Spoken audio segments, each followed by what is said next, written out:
جبو آگاهیان زیادتر لسر روشا وان کامپان به ریا سکایبی شیخ موسی احمد سروک نویسگاه کوچبر و پنابران آباکر و روشلات سوریه بشتاری بولتن آمد و بریز شیخ موسی ایوارات باش به شخوا امبیجن لسرانسری هریمن باکر و روشلات سوریه حفده کامپین فرمی هنه شخوا بحات نازوستانی رجی روشا وان کوچبران امبیجن زحمت تردبه امبیشن نها روشا کوچبرین دوان کامپانده گو به هزاران کوچبرین به هات نازوستانی را چاوایه ایوار باش بو تماشاوانی و يعني وقت كلام كر هريمي بريا خسر هريمكي بأولى هريمكي ما في مروباتي دي طيبت كوچبرا نزيبونا ريفا بريا خسر وهم جواكا هريمي لغور پیوان ناف دولتی لغور پیوان مروایی نزیکی وان کامپاد به دشرو پفچونی گود ناورا هیزن سوری توایی ده تایبت جی هرمین ما ریبریا خسر دکاری بو هجمار کامپا بریبه به بسط هزار خلقی پیشوازی بکه وشخوا يعني وقتها كرم كر جبلي وان كامبا بصدان كامبين دن هن بلاولان تبعي هريمي نافندين بيشوازيا بنابرا هي تفقو امبارغو وتفقو إيريشينغو يعني بيسروبر دوام دك اللي سر هريمي تفقو نتوين يقبوي بلكي حتى انا اجمارا كامبا ناس ناك يعني تاني بينش كامبا ناس دك او سازيوي ريبريا خسر دكاريبو بريك وبيك و دستك داينا بوان بنابراري بهنك سازين خجيره هم جي دوك كونزانن دبي صلاة الحزار بيش والسياد جي وك ريبريا خسر انسياتيفك جبو رايا قشتي جبونا برس شارع سكرنا برس كليكا سوري دكاريبو ريفك جبونا خلق سوري يقول هريمن دين تايبت لبناني وكونزانن شرب شنو نابرا هيزن عسكريه سوداني دي وكونزانن هجمارك خلق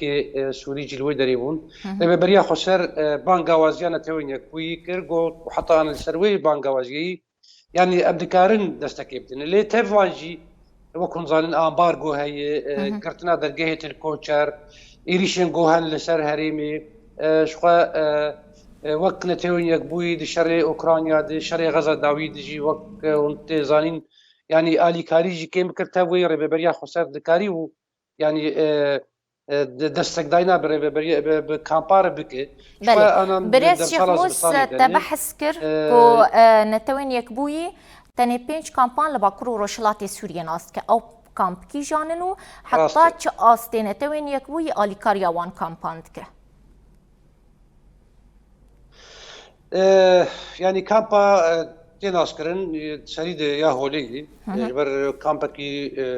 ناف دولتي چنكي بينجو حفت ولاتا تيد دبينن جي مالباتي وك داعشين كامبا روجي او جي مالباتن داعشين هناك عراقي جي يعني كامبا نوروجي وك بري ونظانن خلقي شنغالي يعني وجه دستك داينك تشيبو هلانا تونيك ويا بسي كامبا عريشة يجبر اوجي خلقي ديرا زوري قد بن كنترول حكومة شامي وانا بيجي ميليشياتي قريداي ايراني كامبا محمود لي هي تاني فان كامبا نازك شخوا دوازة كامبين دن تفق هولدانين ريفي بريا خسر بنتوينيك بويرو سازي قريداي ويقو سازي خو درباس كي وان كامبا اللي مخابن حتى انا درباس نكن اوجي يعني مجاركي سياسيه رسمي مروج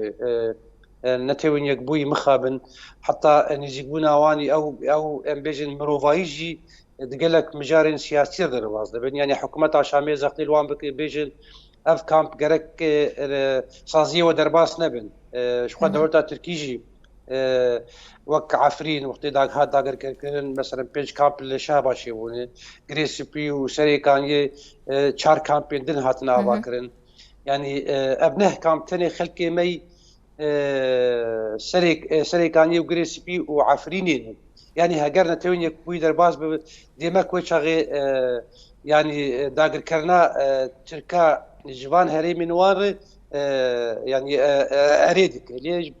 جبر بسلاك السياسي ضغطك يقول جهيلا تركا جهيلا حكومتها شامل لسر نتوين يقبوي حتى انا درباسي وين وانا بله افجي براسي امبیژن دوجي جي برزجريكا كي نها هنا من 5 کامپ نتوین یکوی آلیکاریا وان دکه 12 کامپ تنی ریفبریا خسر بکار و باری وان رادبه وک ام زانن هرم دروشک ابوریا زحمه جیرا درباس دبه جبر ایریشن دولت تاترک هم ایریشن لسر بناسازیا هرمه بهاتنا زوستان رجی گلک پیوستین وان هيا ولملكي دجي 5 كامبين عفر للشهبة دور بيش للسروان هيا ريفابريا خسر حياة چه آستيكاره بكاروبار وان كوچبران رابا و بيوستين وان دابين بكاد في روشا زحمت يعني ريبابريا خسر لفان تنابراد نري چاوا نزيك بونا ريبابريا جبونا نشتجي هرمي ده عيني وقتي ده اف كساناجي پێویستیاوان بچه هەبێ چه پێدیڤێ ژیانی ڕۆژانە پاراستن ینی ڕێبەبەریا خۆسەر لە عینی کامپان نزیکایەوێ ئەوێ وەک دەستپێکێکی گوت ینی وێ هەر بەردەوام بە هەوڵدانێ مە ڕێبەبەریا خۆسەر بنێتەوەین یەک بووی سازگیر وێرە گەرەکی دەستێکداینێ بۆ تەواایی کامپا بێکردن چاوە لە تورکیایە لە عراقی وەکۆنزانن ئوردن و لبنانی ji bo penaberê Sûrî ew saziyên girdayên netewên yekû derbas dibe gerekî derbasî vê derê jî bibe tev gu hewldanên me bu koalisyona navdewletiyê re jî û bi hemû saziyarê bixabin heta ana derbas nebûn lê yanî wê her berdewam bi rêveberiya xweser bi destekdayînê re bi saziyên xwecihî re bi xelkê got hindirê van kampa de rastî heta ana tu pirêjgerêkekî em bêjin derneketî lê wek cana şert û mercê